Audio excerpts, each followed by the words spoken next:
L'élection, ce sera le 15 décembre. On connaîtra le président de la République en 2025.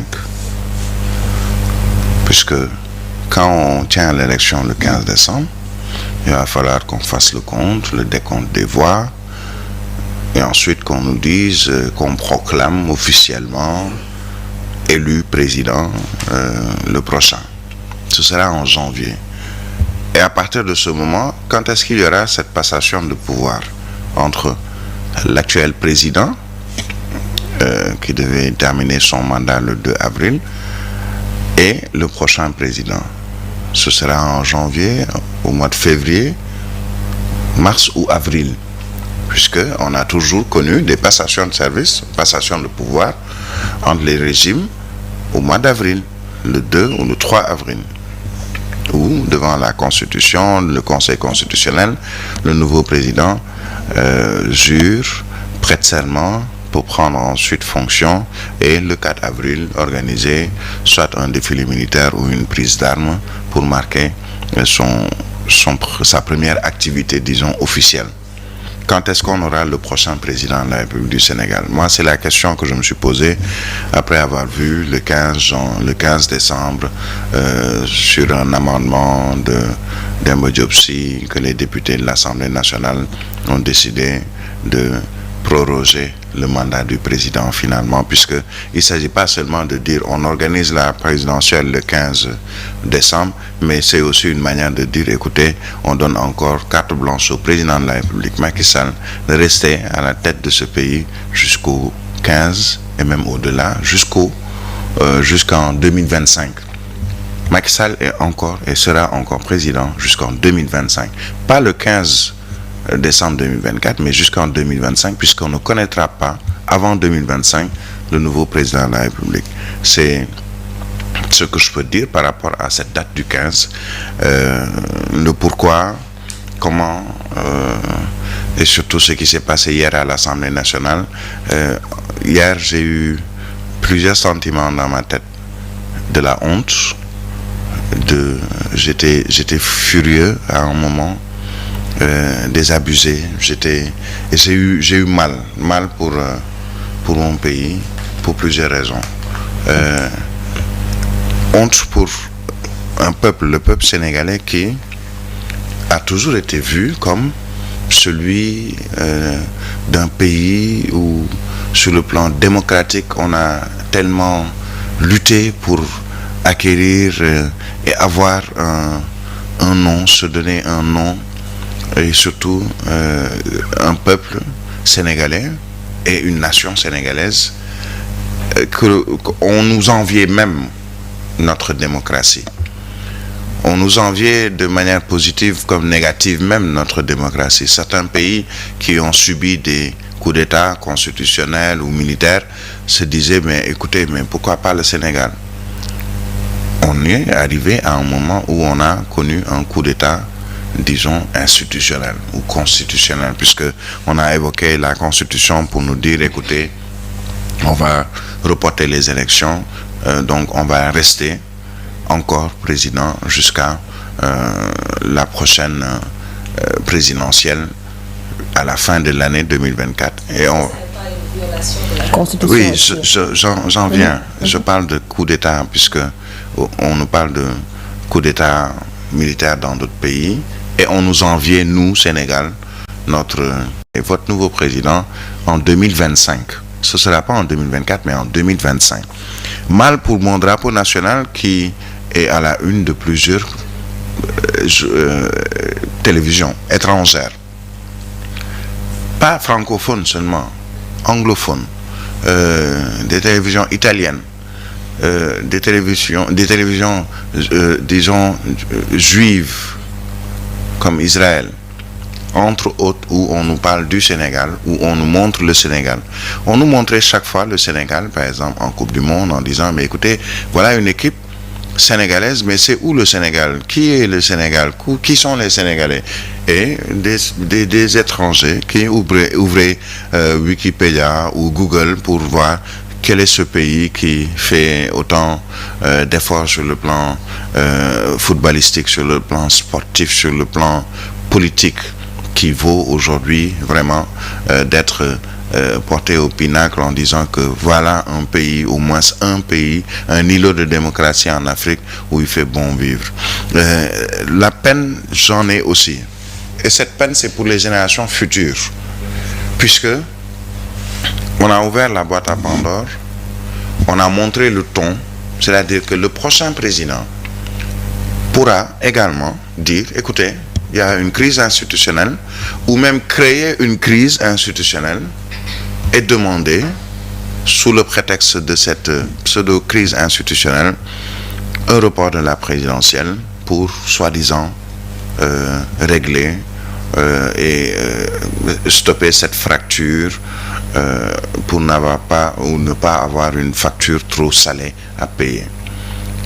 Les générations futures pourraient également subir la même situation que celle qui s'est présentée aujourd'hui. Et pourtant, on nous avait dit, en 2012 et même en 2016, écoutez, on fera tout maintenant, c'est terminé, on ne touche plus à la Constitution, plus aucun président dans le futur ne pourra toucher à la Constitution, plus aucun président dans le futur ne pourra faire plus de 2 mandats consécutifs, plus aucun président dans le futur ne pourra faire plus de 2 mandats de 5 ans, point.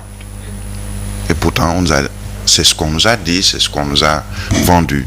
Et malheureusement, ce que j'ai vu, c'est que maintenant, il y a toujours une possibilité, il y a toujours un subterfuge, il y a toujours une petite brèche qu'on peut ouvrir pour aller vers autre chose. Et j'ai aussi très mal parce que j'ai vu hier une image qui a circulé et qui a fait le tour du monde.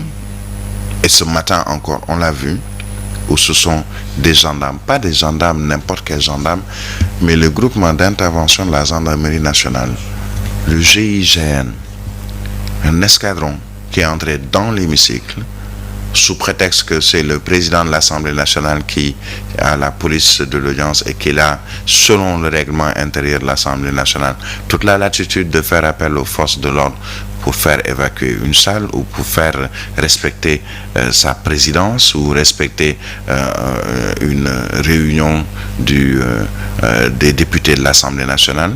Mais c'est exactement cette image-là qui m'a fait très mal. Et si on doit faire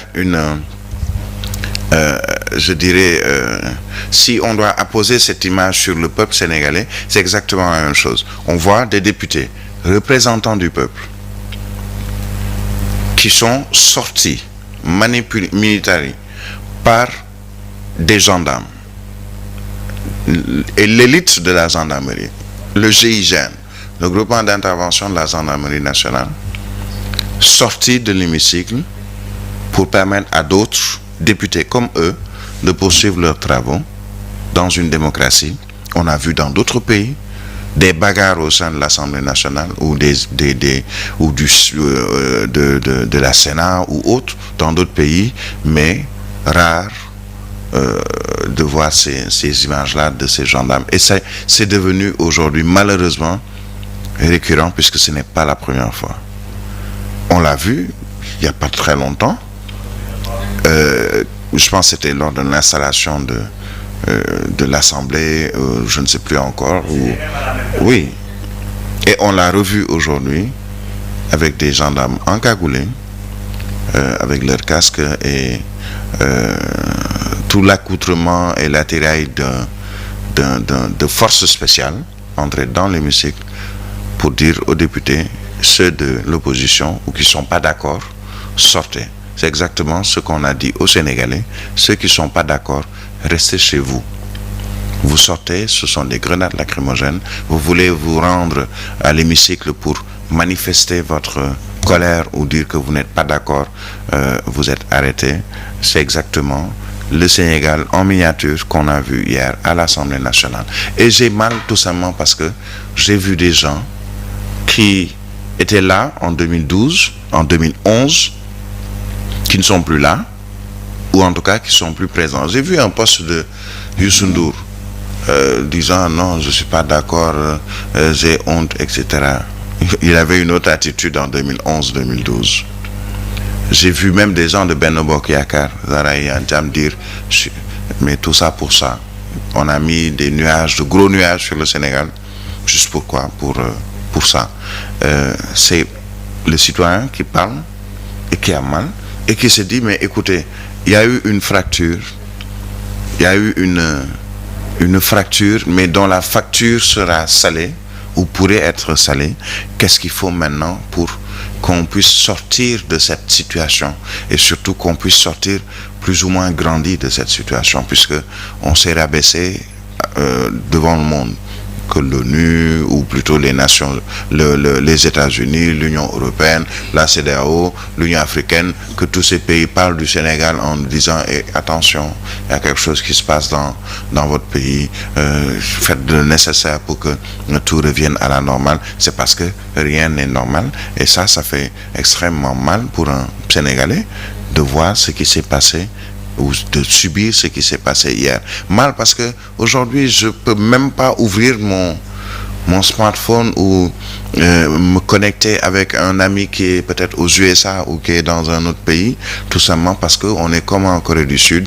On nous a dit, vous Sénégalais, vous avez le droit de parler, vous avez le droit, la Constitution vous donne le droit de vous exprimer, mais moi, gouvernement, moi, ministre de la Communication, j'ai décidé que personne d'entre vous n'a accès aux données mobiles, comme dans un pays de dictature.